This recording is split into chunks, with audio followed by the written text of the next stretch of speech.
আমি মনে করি ওই রায়হানের বাবাকে হত্যা করা হয় নাই, বাংলাদেশের প্রত্যেকটা যুবককে হত্যা করা হয়েছে, প্রত্যেকটা নাগরিককে হত্যা করা হয়েছে, বাংলাদেশের হাজারো কোটি রায়হানের বাবাকে হত্যা করা হয়েছে। কাজে বিচার করতে হবে।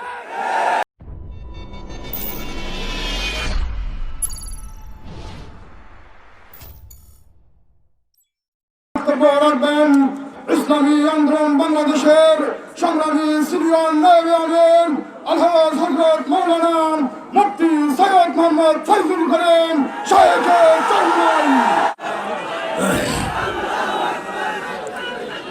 আসসালামু আলাইকুম ওয়া রাহমাতুল্লাহি ওয়া বারাকাতুহু। নাহমাদু ওয়া নুসাল্লি আলা রাসূলিল কারীম, আম্মা বাদ। ফাআউযু বিল্লাহি মিনাশ শাইতানির রাজীম। বিসমিল্লাহির রহমানির রহিম। ওয়ালা তাকরাবুজ জিনা। সাদাকাল্লাহুল আলিয়্যুল আযীম। ইসলামী আন্দোলন বাংলাদেশ ঢাকা মহানগর কর্তৃক আয়োজিত আজকে এই সম্মেলনের সম্মানিত সভাপতি, ওলামায়ে কেরাম, নেতৃবৃন্দ, সর্বস্তরের জনগণ ভাইয়েরা আমার, ধর্ষণের বিরুদ্ধে আন্দোলন চলছে, আল্লাহ পাকের শুকর, আইন প্রণয়ন হয়েছে। কিন্তু প্রশ্ন হলো এই, বিশ্বের বহু দেশেই ধর্ষণের বিরুদ্ধে আইন আছে, নাই তা নয়, কিন্তু ধর্ষণ কি বন্ধ হচ্ছে? এর কারণ খুঁজতে হবে। আমরা কেউ মনে করি নগ্ন পোশাক ধর্ষণের জন্য দায়ী নয়। আলোচনা চলতেছে, টকশোর মধ্যে আলোচনা চলতেছে, যুক্তি চলতেছে।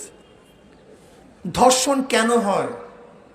আমরা একে অপরকে বিভিন্ন যুক্তি পেশ করতেছি, কোরআনও যুক্তি পেশ করছে। আমি মনে করি বাংলাদেশ সরকারের উচিত একদল মনোবিজ্ঞানী, তাদের মাধ্যমে গবেষণা ভিত্তিক কিসের জন্য ধর্ষণ হয় সে উদ্ঘাটন করে সেই পথকে বন্ধ করা। মনোবিজ্ঞানী বাংলাদেশে আছে। যদি নগ্ন পোশাক পুরুষদেরকে উত্তেজিতই না করে, তাহলে এই পোশাক দায়ী না। আর যদি মনোবিজ্ঞানীরা বলে না এই পোশাক পুরুষদের উত্তেজিত করে, তাহলে নগ্ন পোশাক দায়ী হবে। দেখেন, আজকে আপনি ভারতের, যার দিকে তাকানো যায় না এমন সিনেমাও চালু রাখবেন আর ধর্ষকদের ফাঁসির আইন করবেন, আমি তো মনে করি জানি না কত পুরুষ যেন এই ফাঁসির ঝুলতে থাকে। আমার মায়া লাগে। আপনি একজনকে বাঘের মুখে ঠেলে দিবেন আর বাঘকে বলবেন খবরদার আক্রমণ করবা না, এটা ইনসাফ হতে পারে না। বরং বাঘের থেকে দূরে রেখে তারপর বাঘের থেকে বাঁচতে হবে। আজকে ধর্ষণ আইন হয়েছে, কিন্তু আমি অনুরোধ করব অপপ্রয়োগ যেন না হয়। এদেশে নারী নির্যাতনের খুব শক্ত আইন আছে, কিন্তু দেখা যায় গবেষণায় 90% নারী নির্যাতনের মামলা সব মিথ্যে মামলা। এটা হয়রানির জন্য করা হয়েছে, কেন বাংলাদেশে নারী নির্যাতনের আইন খুবই কঠোর, 3 মাসে জামিনই হবে না। এই কারণে দেখা যায় অধিকাংশ পুরুষের বিরুদ্ধে নারী নির্যাতন আইন দেওয়া হয়, মামলা দেওয়া হয়। এদিকে আমাদের সতর্ক থাকা চাই। শুধু তাই নয়, আমাদের দেশে ধর্ষণের বিরুদ্ধে আইন প্রণয়ন করতেছে, কিন্তু জেনার বিরুদ্ধে অবস্থার কি হবে? বেবিচারের কি হবে? আজকে অবৈধ সম্পর্কের কি হবে? আমাদের বক্তাগণ বক্তব্য দিয়েছেন, অনেক মন্ত্রী মিনিস্টাররা এমনভাবে বক্তব্য দেয় যাতে উৎসাহিত হয়। শুধু মন্ত্রী মিনিস্টাররা নয়, আমাদের দেশের প্রেসিডেন্ট পর্যন্ত বক্তৃতা দিয়েছে, তোমরা প্রেম করো, একটা প্রেম করো, বেশি প্রেম করিও না। আমাদের দেশের প্রেসিডেন্টের বক্তব্য। আপনি চিন্তা করতে পারেন আমরা কোন দেশে বসবাস করি? আমাদের দেশের অবস্থা কি? আমাদের দেশের অবস্থা হলো, কোন এক ব্যক্তি, সে কে? মঈনুল ইসলাম সাহেব। সে হলো ইত্তেফাক পত্রিকার যে ব্যক্তি প্রতিষ্ঠিত করেছে, সেই মানিক মিয়া, তোফাজ্জল মানিক মিয়ার ছেলে। আর তোফাজ্জল মানিক মিয়াকে যে অনেকেই বলে ইত্তেফাক পত্রিকা না হলে এদেশের স্বাধীনতা আসতো না। নেপথ্যে মানিক মিয়া স্বাধীনতার কর্ণধার ছিল। শেখ সাহেব তাঁর কাছে বসে থাকতেন, অর্থায়ন করতেন, মানিক মিয়া বুদ্ধি দিতেন, পত্রিকায় ছাপা করতেন স্বাধীনতার পক্ষে হাজারো খবর। কিন্তু তার ছেলে ব্যারিস্টার শুধু একটা ইঙ্গিত বহক কথা বলার কারণে তাকে জেলখানায় পুঁতে দেওয়া হয়েছে, সেখানে দীর্ঘদিন পর্যন্ত তাকে থাকতে হয়েছে, নির্যাতিত হয়েছে সে। এইভাবে আপনি ধর্ষণ বন্ধ করবেন? এটা সম্ভব? এটা হয় না। কাজে ইসলাম কি বলছে ধর্ষণ বন্ধ করাটা পরে, সেই বিষয় গবেষণা করা উচিত এবং ইসলামী আইন প্রণয়ন করা উচিত। এছাড়া জীবনে ধর্ষণ বন্ধ হবে না। আইন করেই বন্ধ করবেন? এদেশে চুরির কি আইন নাই? চুরি বন্ধ হয়েছে। ঘুষের আইন নাই?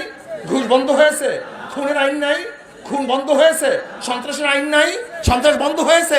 নারী নির্যাতনের আইন নাই? কিন্তু নারী নির্যাতন বন্ধ হয়েছে? হবে না, সম্ভব না, যতক্ষণ পর্যন্ত চরিত্র গঠন না করবেন। এর জন্য আমি বলবো চরিত্র গঠন করার ব্যবস্থা গ্রহণ করেন। আপনি মতিঝিল আইডিয়াল কলেজের থেকে নারীদের থেকে মহিলাদের ওড়না খুলে দিবেন আর আপনি ধর্ষণ বন্ধ করবেন, এটা কোনোদিন সম্ভব না, এটা হতে পারে না। এরপর আসেন, আজকে সিলেটে থানায় নিয়ে আমার বাংলাদেশের জনগণকে হত্যা করা হয়েছে। রায়হান ছোট্ট একটা শিশু বাচ্চা, ও ক্রন্দন করতেছে। ও বড় হয়ে হয়তোবা ওর বাবাকে আর কোনোদিন বাবা বলে ডাকবে না। কিন্তু আমি প্রশ্ন করতে চাই, ওই শিশু বাচ্চার কি অন্যায় ছিল, কি দোষ ছিল? ওর বাবাকে কেন হত্যা করা হয়েছে? আমি মনে করি ওই রায়হানের বাবাকে হত্যা করা হয় নাই, বাংলাদেশের প্রত্যেকটা যুবককে হত্যা করা হয়েছে, প্রত্যেকটা নাগরিককে হত্যা করা হয়েছে। বাংলাদেশের হাজারো কোটি রায়হানের বাবাকে হত্যা করা হয়েছে। কাজে বিচার করতে হবে। আজকে সেই কক্সবাজারে সেনাপতিদের এক সদস্যকে হত্যা করা হয়েছে, কিন্তু আজ পর্যন্ত কার্যকারী ভূমিকা আমরা দেখছি না। আবরার হত্যা হয়েছে, বাংলাদেশে অনেক আন্দোলন হয়েছে, সংগ্রাম হয়েছে, কিন্তু আবরারের খুনিরা আজ পর্যন্ত হাসতেছে, পরীক্ষা দিচ্ছে, কিন্তু ফাঁসির রশিতে এখনো ঝুলতে আমরা দেখি নেই। আপনারা দেখেছেন এই মাত্র গত সপ্তাহে মাগুরাতে শান্তিপূর্ণ এক মানববন্ধন, যেখানে ছিল না মিছিল মিটিং, যেখানে ছিল না কোনো খুন খারাপি, অত্যাচার, অবিচার, যাদের কাছে লাঠি ছিল না, না গজারি ছিল না, পিস্তল ছিল অবৈধ, সে আমাদের মিছিলের উপরে, সেই মানববন্ধনের উপরে মাগুরার ছাত্রলীগের সভাপতি আক্রমণ করেছে, রক্তাক্ত করেছে আমাদের ভাইদেরকে। বাংলাদেশে যারা ধর্ষণ বিরোধী আন্দোলন করেছে তাদের উপরে যারা আক্রমণ করেছে, আমি মনে করি তাদের উপর আক্রমণ করা হয় নাই, বরং ধর্ষণের পক্ষে তারা আক্রমণ করেছে।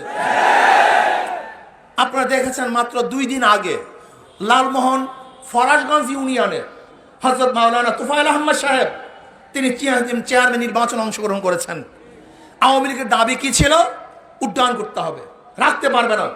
সে বলছে কেন? এটা আমার অধিকার, নাগরিক অধিকার, আমি অবশ্যই থাকবো, আমি ক্যান্ডিডেট থাকবো, আমি নির্বাচন করব।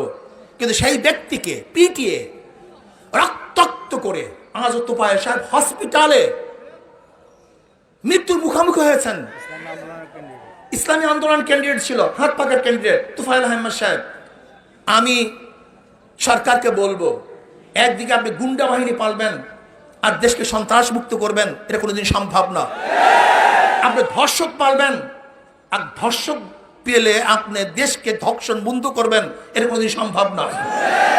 আর আমরা অনেকেই মনে করি সরকার পরিবর্তন, সরকার পরিবর্তন, সরকার পরিবর্তনের প্রয়োজন আছে, কিন্তু কাকে সরকার নিয়ে আসবেন এটা দেখার প্রয়োজন আছে। বিএনপির আমলে ধর্ষণ হয়েছে, জাতীয় পার্টির আমলে ধর্ষণ হয়েছে, বিগত সরকারগুলির আমলে ধর্ষণ হয়েছে। এরা ধর্ষণকে প্রতিরোধ করতে পারবে না, বরং এমন এক সরকার বসাতে হবে যারা ধর্ষণ করে না এবং ধর্ষণের প্রতিবাদ করবে, ধর্ষণকে বন্ধ করবে। সেই সরকার ইসলামী সরকার, সেই সরকার ইসলামী সরকার। আপনারা দেখেছেন ঢাকা বিশ্ববিদ্যালয়ের ছাত্রলীগের সভাপতি তিনি ঘোষণা দিয়েছেন যে ধর্মভিত্তিক কোন সংগঠন ইউনিভার্সিটিতে তারা রাজনীতি করতে পারবে না। আমি ওই হিন্দু বেচারাকে বলবো, ছাত্রলীগের সভাপতি সাহেব, আপনি দেশটাকে কি মনে করছেন? দিল্লি মনে করছেন নাকি? এটা ভারত মনে করছেন নাকি? এটা নওয়াব সলিমুল্লাহ ইউনিভার্সিটি, এটা বাংলাদেশের 92% মুসলমানদের দেশের ইউনিভার্সিটি। এই ইউনিভার্সিটি গড়ছে মুসলমান, জাগা মুসলমানদের, হিন্দুরা বাধা দিয়েছে। কাজী ইউনিভার্সিটিতে কোন ধর্মভিত্তিক সংগঠনকে কেউ যদি বাধা প্রদান করে, ওর আঙ্গুল ভেঙে ফেলা হবে, হাত ভেঙে ফেলা হবে, চক্ষু ফিরে দেওয়া হবে ইনশাআল্লাহ।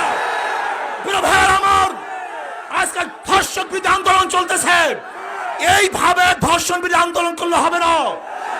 আমরা সবাই আমাদের সবাইকে মাঠে নামতে হবে, ঐক্যবদ্ধ আন্দোলন করতে হবে, সংগ্রাম করতে হবে, গোটা বাংলাদেশকে অবরোধ করতে হবে।